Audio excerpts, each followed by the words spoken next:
Toward the beginning of his book, The Problematics of Moral and Legal Theory, Posner defines morality as, quote, the set of duties to others that are supposed to check our merely self-interested emotional or sentimental reactions to serious questions of human conduct.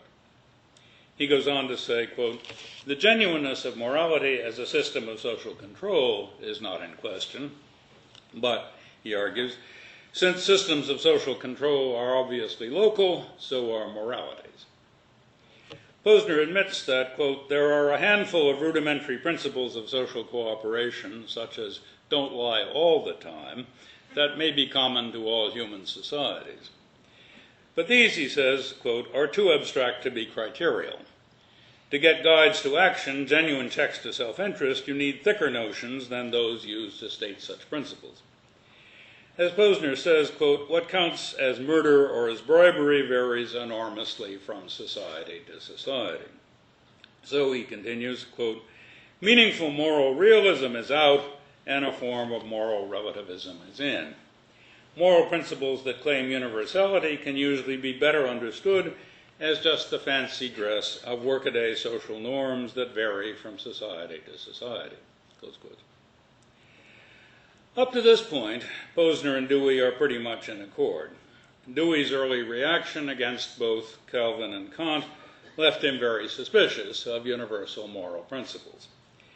He writes, for example, quote, ready-made rules available at a moment's notice for settling any kind of moral difficulty have been the chief object of the ambition of moralists.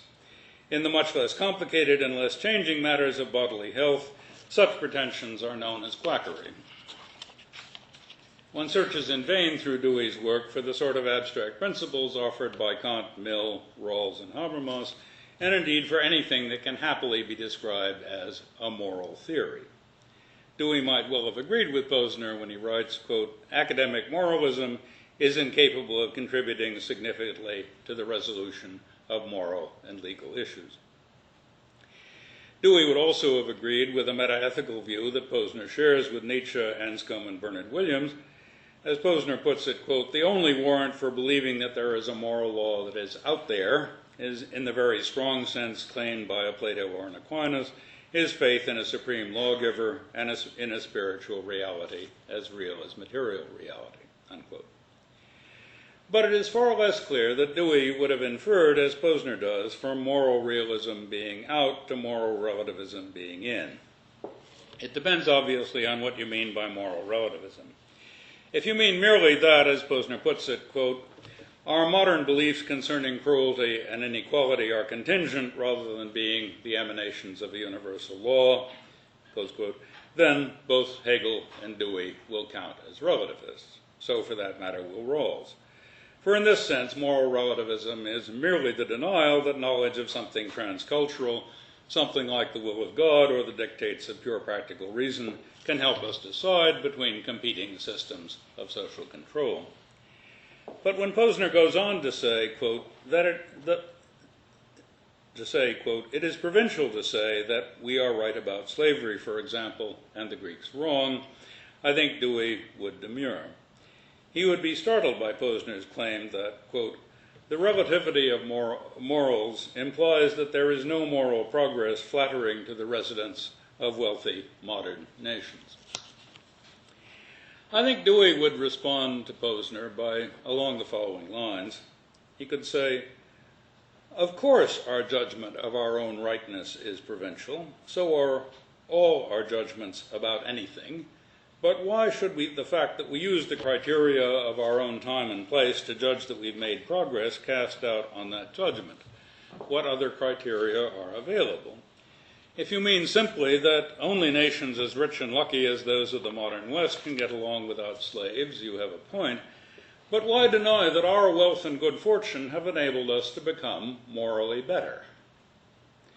Dewey would, I think, argue that the contingency of our moral outlook, its dependence on material conditions, no more impugns our moral superiority than Galileo's dependence on expensive new optical technology impugned the Copernican theory of the heavens. We can no more help thinking of ourselves as morally superior to our ancestors than we can help believing that our astrophysical theories are better than theirs. mock modesty about either intellectual or moral progress is an example of what Peirce called make-believe doubt, doubt that has no effect on practice. The line of argument I'm attributing to Dewey marks the point at which I take pragmatism and positivism to diverge. Pragmatists of my persuasion spend a lot of time doing what Posner disparagingly describes as leveling down science. We do this so that science will no longer seem to tower over morality. Posner says of this strategy that it, quote, may succeed in equating scientific to moral inquiry at the semantic level, but it leaves untouched the vast practical difference in the success of these two enterprises, close quotes. I do not see any such difference. We in the modern West know much more about right and wrong than we did 2 centuries ago, just as we know much more about how nature works. We have been brilliantly successful in both morals and physics. The difference between my view and Posner's reflects my Kuhnian view of scientific inquiry. I see it as working in much the same way as does moral or political inquiry, whereas Posner sees a big difference. He argues that moral philosophy is, as he puts it, epistemically feeble because, quote, the criteria for pronouncing a moral claim valid are given by the culture in which the claim is advanced. Kuhnians like myself replied that the same argument would show the epistemic feebleness of physics and biology. Posner does concede that Kuhn might have had a point.